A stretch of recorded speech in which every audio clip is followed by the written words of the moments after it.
Do you find when it comes to practicing that when you're done, you walk away feeling like maybe I didn't get as much done as I could have, or I spent too much time focusing on one thing or another, or maybe you're like me and a lot of other people, you just spent some time noodling and called that practice? Maybe when it comes to practice time, you're not even into it, and it's just a fight to pull you towards getting that done or drag you into getting into practice time in the first place. Well, today, let's talk about some great methods that you can incorporate to balance everything out to give you the most bang for your buck practice that's going to push you forward, give you progress, but also make it fun and engaging to draw you in so you'll want to do it every day. Let's have a think on that.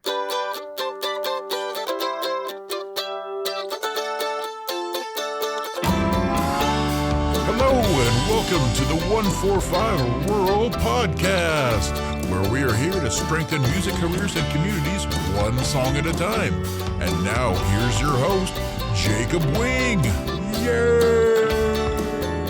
Hey everybody, welcome to today's episode. Today is a very great episode, especially when it comes to something that's going to affect something you probably do every day or at least a couple times a week. It's something that I've found that without putting focus and time into it, that it went to waste and wasn't getting the return. We always talk about ROI in business, getting that return on your investment.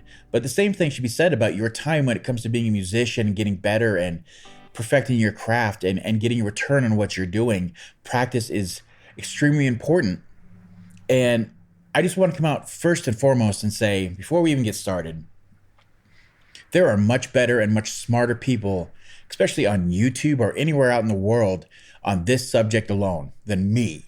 So this is not me being a super authoritative on what the best things are. I mean, go to Rick Beato. That man will tell you exactly what you need to study, what you should be practicing, what scales you should be hitting, what arpeggios are important. That guy knows everything. You should be listening to Rick Beato. But there's a part of me that looks at this like a lot of things in life, that there needs to be a balance, that yin and yang. And for me, it was always, fundamentals and learning, what's important, scales, arpeggio, chord structures, intervals, all those things, but having fun. And, kind of looking at those two things. But the more that I delved into it and the more that I tried to give myself a rigid structure and something that I wanted to share with all of you out there, it came down to being that there's more than just a two-sided debate here. And we're going to get into the structure in here and how you can do that. But I just, as I listen to people like Rick Beato, who are, like I said, unbelievably the smartest people you're going to cut when it comes to music theory and how to apply, that to getting the most out of your practice, I always feel myself pulling back saying, yeah, that's great, but I want to have fun. I also want to do this. I don't feel like I'm getting the most out of it. And the worst part for me, of course, is I'm not going to want to do this every day. At some point, I'm just going to be like, oh, this is so boring. Or, it's like it's work. And, everything is work, but you can make it more effective. But before we move on to what we've got here and how to get that, make sure that you take a little time. As I'm looking around our studio right now behind us in the other part of the studio, it is just jam-packed full right now of equipment and products and cables and things that are going to get used and reviewed and how-tos. So make sure that you give us a subscribe and a like. Don't miss any of that content coming out in the next couple of months. It's going to be really great.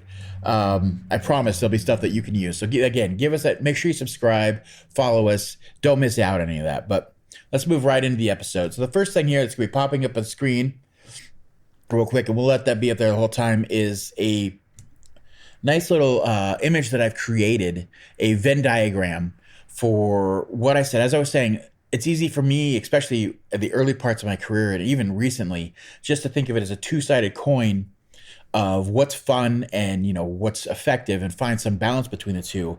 But when I sat down and made a little more structure for myself, I found myself finding that there's more of a four-sided thing going on here. And that's why I made this Venn diagram, so that it gives a visual representation if you were to sit down and map out how you're going to give yourself a nice structured practice routine.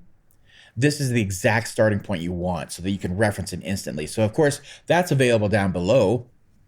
And it's a free PDF. It's through our Patreon. Go ahead and join our Patreon. Like I said, everything we do there, we give away for free. You're welcome to join and donate if you want, but that's not a requirement because we give everything away for free. We just want to see everybody succeed. So that's there in image form, and you can get that. I have it right here on me and my little iPad so that I can reference it as we're going forward as well.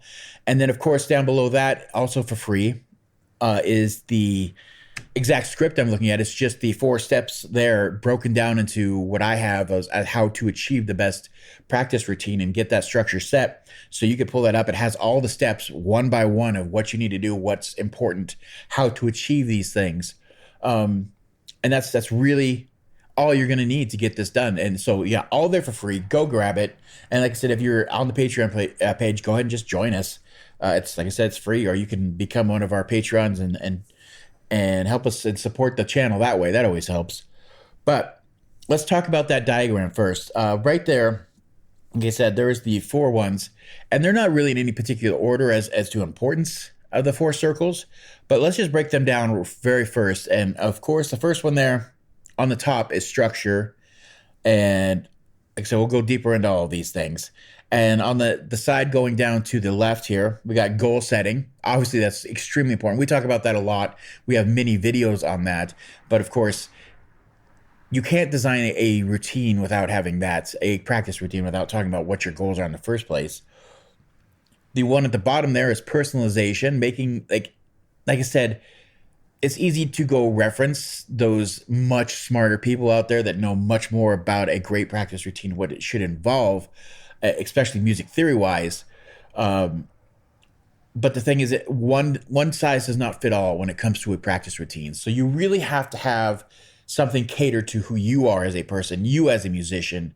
And, it's as you're defining these other circles around it, it's so much easier to define this one here, this personalization, just because you already know what your goals are, what your structure needs to be. And that last one over here on the other side, fun and engagement. Like I said, that was a big part to me, that I have to have something that gives me a reason to light that fire, get that spark going as a musician, as an artist, that I have to be learning something that's really meaningful to me and that I can see a future use of. It's just the same thing as many people that went to school and, maybe didn't connect as some other students did, where it was, I understand what you're doing. Like, you're just telling me things, but if I don't personally understand why or how this is going to apply to something, or I'm going to be using this, or what the meaning behind it is, I'm not going to get into what you're doing. I'm not going to invest my time. So this is where putting those things together makes it work better for everybody else, and makes you want to come back and keep doing that, because there's that reason, there's that fun, that engagement, that spark is there for you. I'm just going to touch real quickly about, they're really self-explanatory, but in a Venn diagram, you get those points where these circles, those things that we've defined as a group, intertwine, and that's why it's important. So the first one I'll talk about here is structure and goal setting. Clearly, it's just structured practice with goals when they overlap. You're having a repeatable system that every day you go to, and that you're able to just walk in and say, it's practice time. Here's what I do. Boom, boom, boom, boom, boom. It makes the daunting task of just, I don't want to do this. It's like, I just got to, it's so simple. I just follow my steps. I just know what to do. I sit down and do it now. It becomes, a root memory, and you just do it. So the next one, the goal setting, and then personalization, personalized goals. Clearly, we just talked about that, how the more that you're doing all these, it's easy to get a more structured practice, and then you're understanding what you need to get out of it. Then you'll have your own personalized goals, as opposed to just like get better. You'll have things that are easier for you to do and to get results from. The next one's personalization and fun engagement circle there. Those going together give you the custom enjoyable practice. Now, again, I just touched upon it. If you're having a practice that's catered around you, and that's going to light that fire or give you the returns on things that you want to see applied in your life, your music, and everything going forward, you're going to get so much more out of it, and you're going to keep coming back to do it on a daily or multi-time, a week basis to get that done. The last intersection that we're talking about here is structure and fun and engagement. And that leads to engaging structured activities. And again, same thing I was talking about with using the reference there of a student who just doesn't want to learn things because they don't. It can teach me all these algebraic formulas, but unless I'm using them and getting a practical understanding of what it's for, what does that mean to me? I'm not gonna memorize these. Some people feel the same way, but it's just a good example of that. But And then the most important part of a Venn diagram, of course, is where everything intercedes, where it all comes together, when these things all overlap, what does that mean? And that following the arrow on the diagram here for you, when all four intersecting circles come together, you get a meaningful, enjoyable, and effective practice. So, it's pretty straightforward, but it's easy. Like, as I said, like when you sit down to actually make a routine for yourself, build out a structure of something, it's so nice to just have a visual reference of, am I making sure that I'm covering all my bases? Am I making sure that everything I've designed on what I need to do during my practice time is really developed around this? So next thing I want to go on to, and as I said, go download that, get that, it's free. We're going to move on to the PDF that comes with it that has a breakdown of all of these with the step-by-step so that we can talk about that and make sure that you have all that information for you. But the PDF, unlike the diagram, is in a structured manner of where you can follow these steps, go one by one. And as you write these out or whatever it is you do, like mine is on my computer. I have a folder that is completely structured. It just says, I believe as I look over at my desktop for the studio, it just says guitar practice. And that's how I've had it set up. I know exactly what I need to go to, how to get into it. So, however you decide to do this, I would recommend, of course, first writing it down in some fashion, be it on an app, be it on a notepad, be it on, anything you have. Something that you can physically just pull up and reference for the first couple times till it becomes that just a routine, just, your memory just going through the steps because you can just pull up and do it. That's exactly what you want. You want to get to that point where like an athlete, like a basketball player, which I know I reference basketball a lot because I love it, but, they step up to the foul line and they can just, drain 95 out of 100 free throws, not because of anything else, because they have some special super talent. It's because of the routine they built, because of all the reps and the shots they've taken. All those things have combined to form this muscle memory. And that's exactly what you're after with a really great practice routine. It's just that instant muscle memory. You're not thinking about it. You're not overthinking it. It just takes care of itself. So first one on our PDF, the most important thing to start with, of course, and as we've stated many times, goal setting is key. And if you don't understand, it's just like taking a trip somewhere. It's fun to just drive around sometimes, but you're never really going to get anywhere. You're not going to get anything done.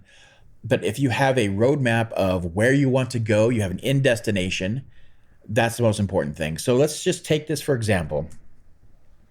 And it's as simple as you would instantly think it would be.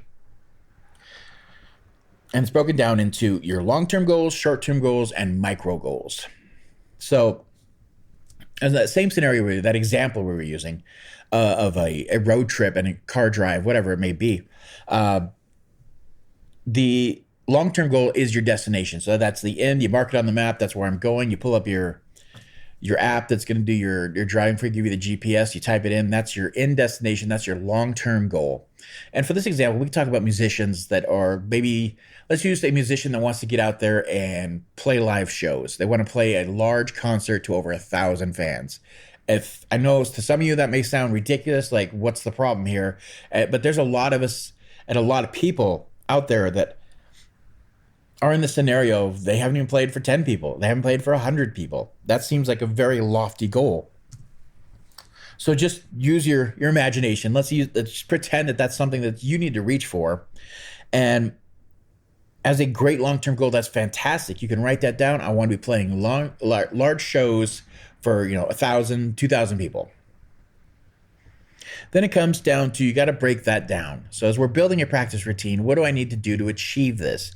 And your short-term goals have to be, well, I have to build up an audience, build up a following, and I also have to put together a show that would, draw in that many people.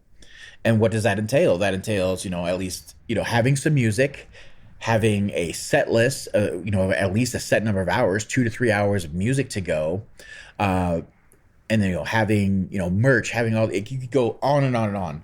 But the most important when it comes to your practice, and as we're building a routine, you just heard in there that you have to have a certain number of songs. So that's great. That gives you your short-term goals of, I have to have this many songs. So we'll say that that's 30 songs I have to have together just to have a nice little safety net and a a good set list that I could play anywhere and have enough time to back up whatever I'm doing. And so you just write that down. I need to have 30 songs. You could write down the songs you know, from beginning to end, that you know inside and out. And then that's when you're ready. You know when your show's ready to go because you've hit those short-term goals using your practice routine. Now, micro goals are those tiny goals in between. So that's song by song. In this example, we said we needed 30 songs. Then you're going with your micro goals of today's practice routine is going to involve me taking a song, breaking it down in its pieces and its parts, the structure, the chords, what scales work with this, all those kind of things. And then every day you're taking on one song, and then it just becomes smaller goals.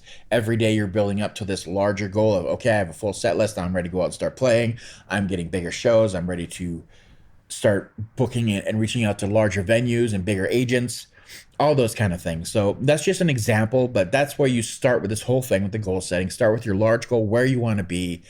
See what the short-term goals and what your daily routine is going to be based on around those goals to achieve them. Write down step by step what do you need to achieve them, and that's what's going to be going into your practice routine.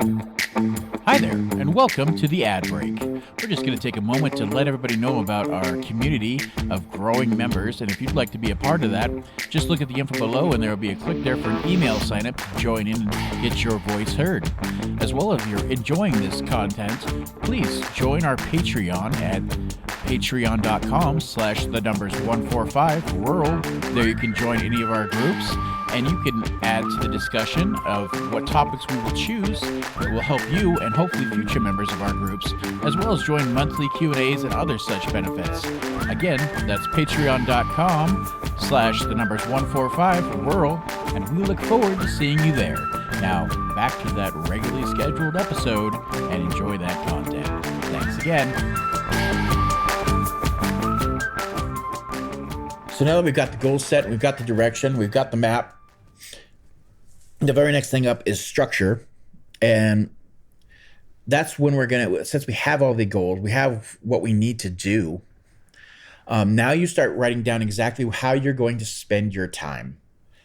And the important part here is to be realistic. Be as real with yourself as you can possibly. If you know you can't dedicate 2 hours a day to something, don't say it's going to be 2 hours. Don't start setting goals for 2 hours a day, because you're going to be instantly disappointed. You're going to walk away. None of this is going to work. None of it's going to matter.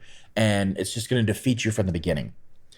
But realistically, if you're working towards goals, you should spend 45 minutes. You should spend an hour. You should spend 2 hours a day working on what you're doing, and spending that time practicing and getting better.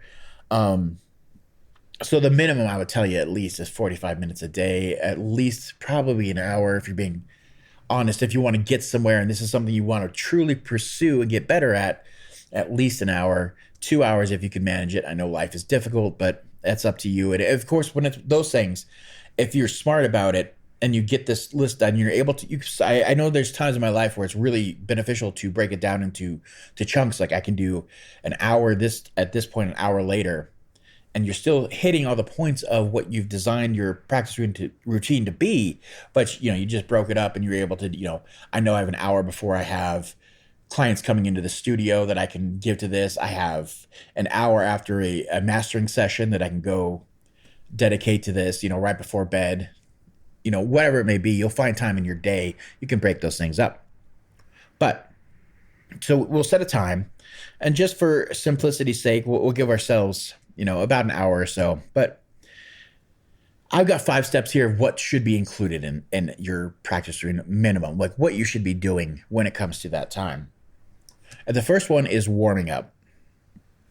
And now the first thing that you thought of if you play an instrument or you sing or whatever it was just to start singing scales or to do exercises or to, play this one thing that, gets the juices flowing. And we're talking about just 5 minutes of warm up, of letting your body, do the flexes or whatever it is. I was a guitar player. You see me doing this instantly. Like as soon as my head heard that, I said, start doing this.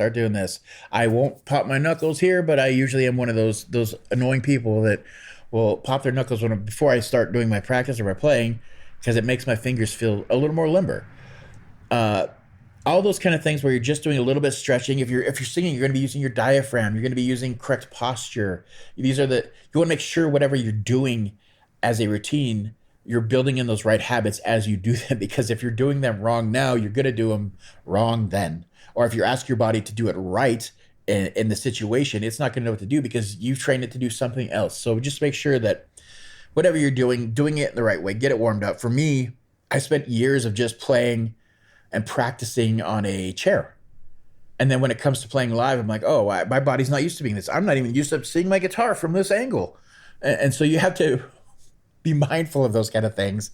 And so just I do a couple stretches and then I'll stand and then I'll get in the right posture so that I'm seeing when I play live, I'm going to see the exact same thing when I play in a different situation. Then I'm going to spend hours and hours and hours and hours doing in this exact same position. So just be mindful that your quick warm-up revolves around that. Now we go to that first thing that you thought about and I thought about instantly when I heard this and thought about it was the technical exercises. So those things that really get you into the flow of what you're doing, starting to get the brain moving and pumping and doing all those kind of things. This is where you're doing your scales. This is where you're doing your arpeggios. This is where you're doing your warm-up exercises and routines. For me, I love doing arpeggios. I love doing scales. I'll run through my modes just because I love doing it. And then I have a special song that I learned when I was a kid. It's not special. It's just a generic Dave Matthews song, Satellite. But it really makes my fingers have to think and stretch. You're going 6-7 frets at a time between stretches, and it's really fun. And it makes my fingers think, and it makes my mind think. It makes that connection between the two where I have to hear and then be in a certain place, just speaking as a guitar player. But I know what works for me, and I'll spend a good 10 minutes, 15 minutes just letting myself get warmed up, hear the scales, and for me, especially as somebody who hasn't gone too deep into theory as some of the greatest professionals ever, I love hearing, major, minor, harmonics, different scales, just to hear the different intervals and start to get the feel and the flow of where I'm going to be going when I need those things. All those kind of things are considered. But so at that, we've got about, 5 to 10 minutes of the warm up. We've got 10 to 15 minutes of working out our exercises and all those kind of things.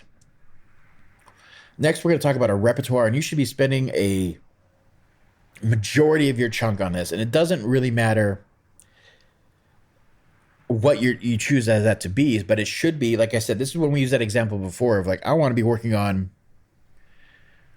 this song, and I know I need to be playing this many songs. This is where you're getting basically the meat of the meat and potatoes dinner is right here.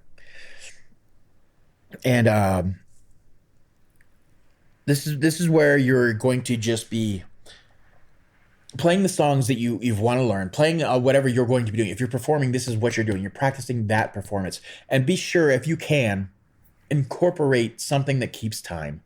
It's great to just sit there and doodle or play the song, from beginning to end, or play a certain section of the song that I need, a couple repetitions on this just because I don't know the parts, or, I just need to get a little more familiar with them. But the more that you can do this with something that's keeping time, a metronome, a backing track, whatever it may be, anything like that, it's going to help you further, especially when it comes to time to actually perform these things live, especially if you're working with any other musicians. Just being able to keep time and understand where you are relative, the more that your brain is accustomed to keeping time with things and understanding what's happening, what's going on. And you won't have to work that hard when it comes to being with actual other musicians or keeping time with a drummer or keeping time with anything else. It's just second nature because you've already been keeping time with something else. That's just a little hint, a little note going forward, a little nugget that I picked up along the way. And I've heard many other musicians say, make sure that you're finding something to keep time with. John Mayer, love him or hate him, and I'm under the love him camp, loves to tell you, he'll say it a million times, make sure you're playing with a metronome. There's too many musicians out there who just are in the bedroom and just playing their songs nonstop. But the second it comes to branching out, collaborating, playing live with other musicians, they're lost because they didn't have that structure. So work that in. Number 4 out of these 5 here is fun time.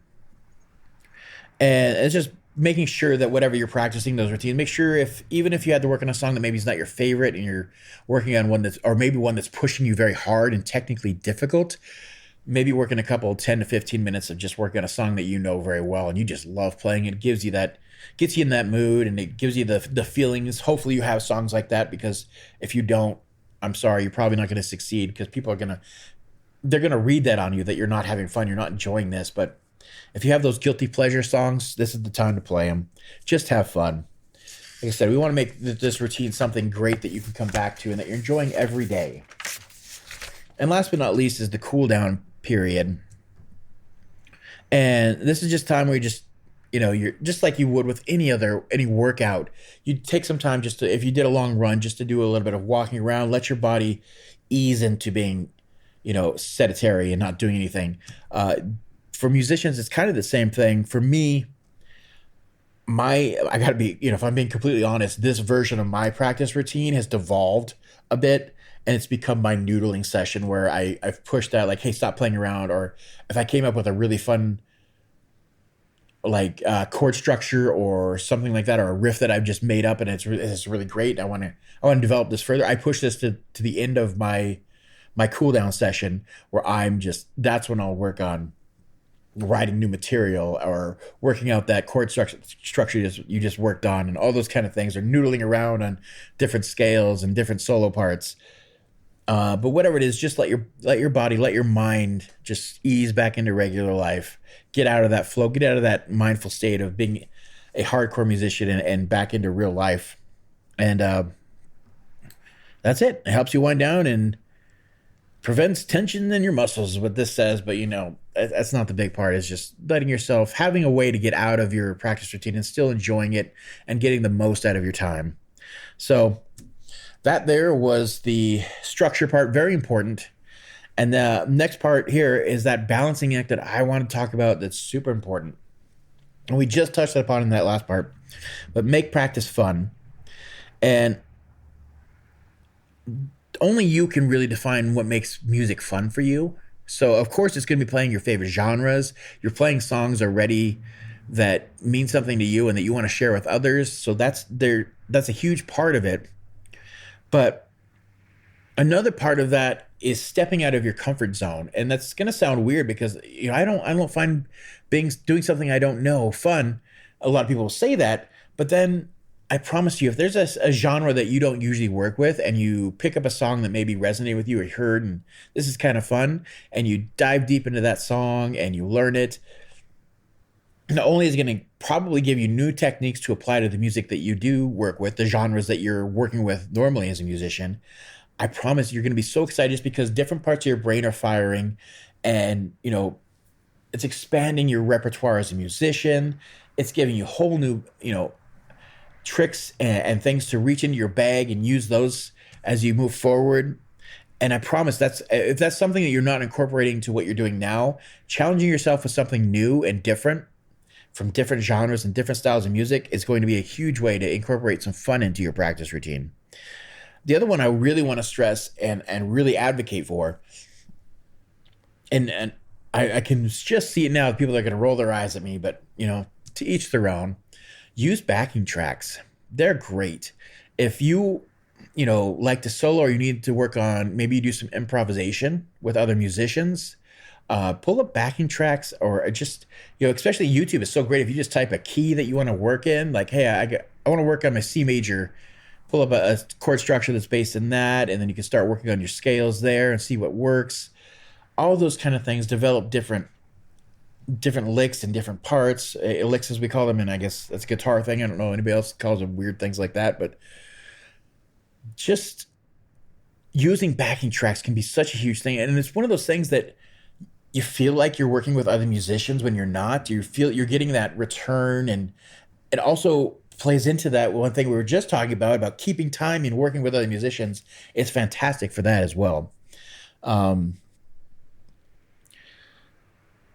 Beyond that, anything else that you can work into your practice routine that is going to make it more fun and make you want to keep coming back to the next time, and make sure that, if it's every day, you're going to come back tomorrow. If it's, 3 days from now, you're excited for that and you can't wait for your next practice.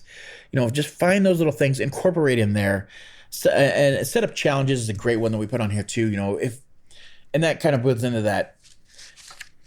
If you are finding that you're just getting too good at something, like I know how to play these songs, I understand the exact same structures. We have this. I am a blues musician. Don't hate me, but we play over 1-4-5. I mean, it's really easy to just become complacent and like, yeah, I know what we're doing.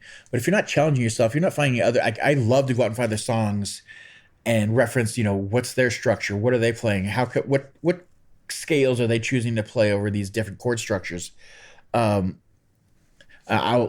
constantly myself, just as a reference, I'll pull into jazz, I'll pull into like some classical music, whatever it can be to reference, different ideas. And then I'll pull that into my practice sessions and start challenging myself as to what would you do here? Can you even play this song? All those kind of things. So find a way to challenge yourself. I can promise you, if you're not challenging yourself and finding a way, when you start to overcome those, get those little wins and figure these things out, there's no feeling like it. And you will keep coming back to practice every single time. Last but not least is make your practice personal. And again, as we were stating about this earlier, once you've got the goal setting all taken care of, you know where you're trying to go. Once you've got the structure and what you need to do with your time all set, and once you've figured out which is fun and engaging for you, that's going to pull you in and make you want to continue doing, this part is just super straightforward and easy. You know what you need to do. You know what's going to work for you. Find a way to make it about you. How it works for you is what this becomes about. And I would recommend, if you are studious enough, to keep a journal for the first couple weeks, the first month, the first 2 months of what you did during your practice, what you accomplished, what you didn't accomplish, and all those kind of things. And the more that you're able to go back and reflect as these things you've written them down and seen, hey, I got all this stuff done, or maybe I've been following my practice routine, but I don't feel like I'm getting enough progress. I'm not moving forward fast enough. You can maybe look back and see what you were doing. And, if I just tweak a couple things here and there, or if I add in a couple different things, I'll start getting more bang for my buck. I'll start getting more time, or return on my investment for my time, all those kind of things. And you're able to really personalize and shape your practice around what works best for you. Again, one thing that we love to stress, and I really do mean this, and it's the very last point on this whole list, is to take the time to celebrate your achievements. And again, if you've taken the time to write down in a little diary or whatever it is that, what you've been doing, it's nice to be able to go back and say, I didn't know how to do this before, but now I can do this with complete ease of mind. It's become second nature. It's natural for me. Celebrate those wins. Enjoy those moments. There's things that you couldn't do before, but now you can. I mean, I couldn't even imagine, 15 years ago, 10 years ago, what are modes? How do I use these? And it's not important. I don't feel bad if you don't know what that is. It's just one of those things that, as your practice routine taught you things, as you were able to run through them and execute them and find applicable places to use these things, you start to get those wins. Always take time to enjoy those wins. So that's all I got for you today. I know it's a lot, but I promise if you take the time of a week of your life to structure out a practice routine that works for you, the returns you're going to get going forward are just going to explode. Yes, it's exponential. The more you're putting into it, the more you're getting out of it. The less time that you have to put into it, the better you're getting. All those kind of things. So take the time. That's all I can say is take the time. Thanks again. Like I said, we got so many great things coming up. Give us a like, give us a subscribe, follow us. Make sure you don't miss some of these great things coming up. And if you have any questions, or if you have something that's bothering you, or you might need some help with, reach out to us, put it in the comments, send us an email, whatever it is. Go on Instagram. We're always talking to people on Instagram. Just throw us a message there, and maybe we'll make a video about it, or something to help other people out too, because I guarantee if you're going through it, there's others doing it. So just let us know. And again, thank you guys so much for watching us, and until the next one, bye.